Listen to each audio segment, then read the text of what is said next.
سے سچی عقیدت نہ کی تو اس کے سارے اعمال غارت ہو گئے۔ اے مسلمانوں یاد رکھو اللہ کے رسول صلی اللہ علیہ وسلم سے اور ان کے گھر والوں سے اگر سچی محبت کرو گے تو تمہارا ایک سجدہ اللہ تبارک و تعالیٰ کی بارگاہ میں قبول ہو گیا تو انشاءاللہ تعالیٰ وہی سجدہ کل میدان محشر کے دن تمہاری پیشانی پر نور بن کر چمکے گا اور پہچاننے والے پہچان جائیں گے یہ حسین پاک کا ساتھی ہے، یہ امام حسن کا ساتھی ہے، یہ حضرت علی کا ساتھی ہے، یہ صدیق اکبر کا ساتھی ہے، یہ فاروق اعظم کا ساتھی ہے۔ اور یہ جان لو حضرت ابوالحسن محدث دہلوی رضی اللہ عنہ ارشاد فرماتے ہیں اپنی کتاب میں ایک شخص ایسا ہے جو عبادت پر عبادت کر رہا ہے، روزے پر روزہ رکھ رہا ہے، زکات پر زکات دے رہا ہے، یہ سارے اعمال کر رہا ہے۔ میں سوچ میں پڑ گیا بہت بڑا عابد و زاہد ہوگا، لیکن آگے عبارت جب پڑھی تو معاملہ یہ نظر آیا کہ یہ سارے معاملات ہونے کے باوجود کل میدان محشر کے دن اس کے اعمال کو ٹٹولا جائے گا اور اس کے ایمان کو وزن کیا جائے گا،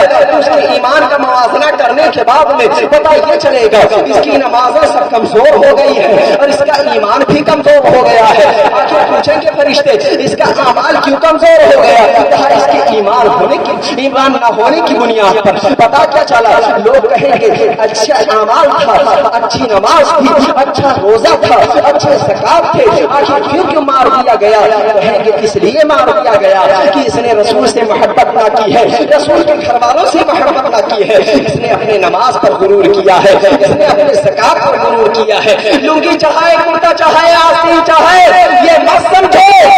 ایک رکعت یا ایک ٹائم کی نماز پڑھ لی ہے بہت بڑا چک جیت لیا ہے۔ یاد رکھو آپ نماز پڑھتے ہو اپنے لیے، آپ زکات دیتے ہو اپنے لیے، آپ حج کرتے ہو اپنے لیے، آپ اچھے اعمال کرتے ہو اپنے لیے، لیکن نبی سے جو محبت کرو گے تو آج بھی نظر آئے گا، کل میدان محشر کے دن نظر آئے گا۔ اس لیے کہ اللہ کے رسول صلی اللہ تعالیٰ علیہ وسلم سے سچی محبت کرو، ان کے گھر والوں سے سچی محبت کرو۔ اللہ ارشاد فرماتا ہے لا اسألکم علیہ اجرا الا المحبة فی القربى، اے محبوب ہم آپ سے کچھ نہیں کہتے لیکن ان سے فرما دیجئے کہ آپ کے گھر والوں سے سچی محبت کریں۔ پتا کیا چلا علی سے محبت کرو گے بیڑا پار ہو جائے گا، حضرت خاتون جنت سے محبت کرو گے بیڑا پار ہو جائے گا، حسنین کریمین سے محبت کرو گے بیڑا پار ہو جائے گا۔ اور ایک نہیں ہزاروں آیت مبارکہ اسی طریقے سے آیت مبارکہ رضی اللہ عنہ اور اس کی اسی طریقے سے بہت ساری آیت مبارکہ ہے جو حضرت سیدنا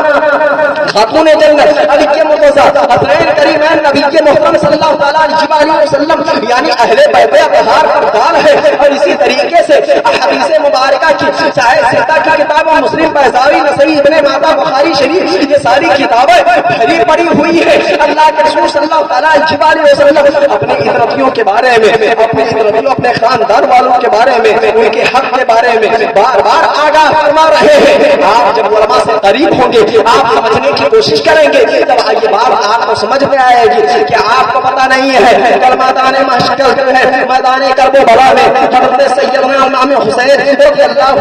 عنہ نے اپنے آپ کو پیش کیا، معصوم سیدنا حضرت علی اصغر رضی اللہ عنہ کو پیش کیا۔ کیا ضرورت تھی حضرت علی اکبر کی جوانی کو لٹایا؟ کیا ضرورت تھی حضرت قاسم کی جوانی کو لٹایا؟ کیا ضرورت تھی؟ لیکن نہیں، اسلام کو فروغ دینے کے لیے، اسلام کے تحفظ کے لیے، ناموس رسالت کی تحفظ کے لیے، اسلام کے بقا کے لیے، ناموس رسالت کی بقا کے لیے، اللہ کے رسول صلی اللہ علیہ وسلم کی دین کو دور دور تک لے جانے کے لیے اے مسلمانوں یاد رکھو کربلا کی وہ وادی ہے جو وہاں ختم کی گئی اور اس کے بعد میں سنہرے ہاتھوں پہ لکھ دیا گیا کہ حسین کل بھی زندہ تھا، آج بھی زندہ ہے، صبح قیامت تک زندہ تھا۔ کیا وجہ ہے؟ ایک طرف 72 کی جماعت ہے، ایک طرف 22,000 کی جماعت ہے، ایک طرف 20,000 کی جماعت ہے، لیکن لوگ دیکھ رہے ہیں کہ یزید کی فتح پر فتح ہو رہی ہے، لوگ مارے جا رہے ہیں، قتل ہو رہے ہیں، یزید پر فتح پا رہا ہے۔ آج ایک دن کے لیے یزید کی فتح ہو رہی ہے لیکن لوگ جانتے تھے کہ آنے والی نسلوں کے لیے حسین کی فتح ہوگی، حسین کی کامرانی ہوگی، حسین کی کامیابی ہوگی۔ اور جان لو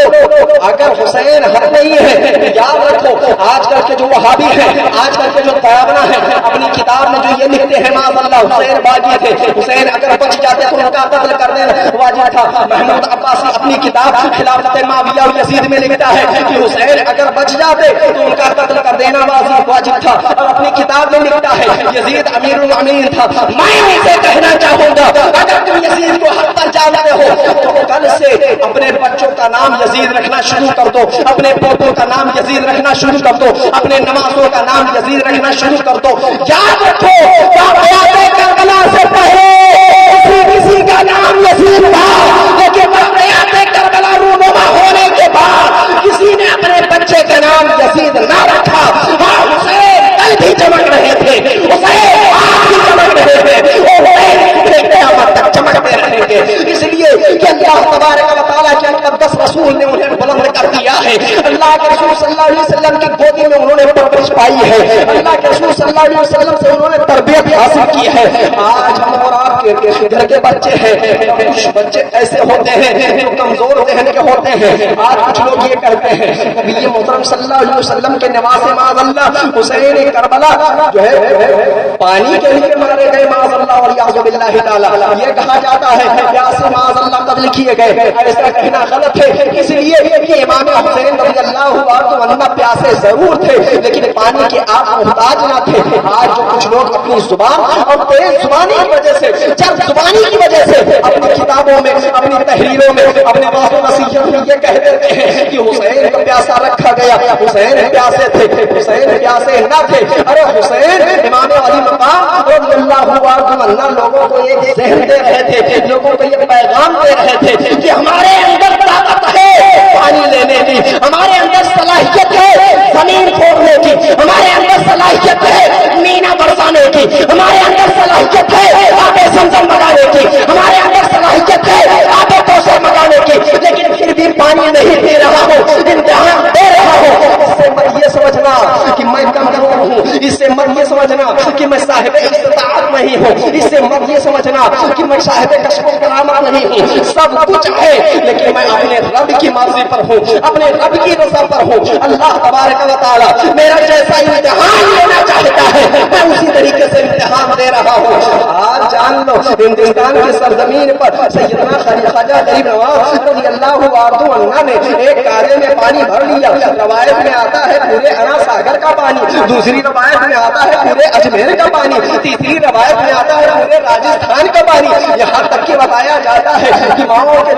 دودھ بھی خشک ہو گئے، اور یہاں تک بتایا جاتا ہے کہ گائے اور بھینس کے دودھ اور ان کے تھن بھی خشک ہو گئے تھے۔ جب حضرت سیدنا غریب نواز نے اپنے کاسے میں پانی منگایا تھا، پتا کیا چلا؟ جب ان کا نواسا، ان کا بیٹا ہندوستان میں بیٹھ کر ایک کاسے میں پانی منگا سکتا ہے تو ان کا جدے اعلیٰ امام حسین اگر چاہے گا تو آسمان سے پانی برس سکتا تھا، زمین پانی دے سکتی تھی، اگر چاہے تو آبے 200 سے پانی آ سکتا تھا، اگر چاہے تو مکہ المکرمہ سے آبے زمزم کا پانی آ سکتا تھا، لیکن حسین یہ کہہ رہے تھے ہم پانی نہ پی کر امتحان دینے والے ہیں، پانی پی کر امتحان دینے والے نہیں ہیں۔ اس لیے کہ آیت مبارکہ صادر ہوتی اللہ تبارک و تعالیٰ ارشاد فرماتا ہے کہ ہم انہیں آزمائیں گے، کچھ جان کی کمی سے، کچھ مال کی کمی سے، کچھ پھلوں کی کمی سے، کچھ انہیں نقصانات ڈال کے اگر وہ اس پر قائم رہے تو وہی صابرین والی جماعت میں سے ہے۔ تو اس پر حضرت امام علی مقام اور آپ کے خاندان اور آپ کے رفقا مکمل طور سے قابض رہے اور اس آیت مبارکہ کے مصداق ہوئے۔ اے مسلمانان اہل سنت، آپ بھی اپنا طور و طریقہ بناؤ، یہ مت سمجھو جب بھی اسلام لوٹا ہے اس بھیس میں لوٹا ہے، جب بھی اسلام لوٹا ہے تو اس بھیس میں لوٹا ہے، جب بھی اسلام لوٹا ہے تو جھکو دفتار کے بھیس میں لوٹا ہے۔ کسی میں جرأت نہیں تھی، کسی میں ہمت نہیں تھی کہ اسلام کے سامنے آ کر آگ دکھاتا، لیکن جب اپنے لوگ سامنے کھڑے ہو جاتے ہیں اور اس کے بعد اسلام پر چیمی گوئیاں ہونے لگتی ہے، اسلام کو ڈھانے کی کوشش کی جاتی ہے، اس وقت کوئی علمبردار تیار ہوتا ہے، حسین اعظم کا غلام تیار ہوتا ہے، نبی کے محترم کے دین کی پاسبانی کے لیے کھڑا ہو جاتا ہے اور نام سے رسالت کو بچاتا ہے، اللہ کے رسول صلی اللہ علیہ وسلم کے مقدس پیغامات کو بچاتا ہے، اللہ کے رسول صلی اللہ علیہ وسلم کے مقدس اقوال و افعال کو بچاتا ہے۔ اے مسلمانوں، ایسے دور میں اگر ہم اور آپ کو کسی کے ساتھ ہونا چاہیے تو تحفظ کے ساتھ ہونا چاہیے. اس لیے جہاں پر ہم اور آپ دیکھ رہے ہیں کہ بہت ساری جماعتیں کیڑے مکوڑوں کی طرح نکل کر ایک ہماگیر تحریک صرف قادری رضوی برکاتی حشمتی مشاہدی اشرفی ہی کی تخصیص نہیں ہے. سب کے ہیں اعلیٰ حضرت, سب کے ہیں اعلیٰ حضرت, اور سب کو یہ بتا رہے ہیں کہ جان لو اللہ کے رسول صلی اللہ تعالیٰ علیہ وسلم سے سچی محبت کرو گے تو جنت میں داخل کیے جاؤ گے, اور اللہ کے رسول صلی اللہ علیہ وسلم سے بیزاری کرو گے تو جہنم کی کئی باتیں میں پھینک دیے جاؤ گے. یہی ہمارا پیغام ہے. اور یہ جان لو اعلیٰ حضرت سرکار نے بہت ساری کتابیں لکھی اور اللہ کے رسول صلی اللہ علیہ وسلم کے مقدس خاندان کے بارے میں آپ فرماتے ہیں کہ اہل بیت اطہار کی تعظیم کرنا وہاں تک ضروری ہے جہاں تک وہ حد کفر کو نہ پہنچ جائے, حد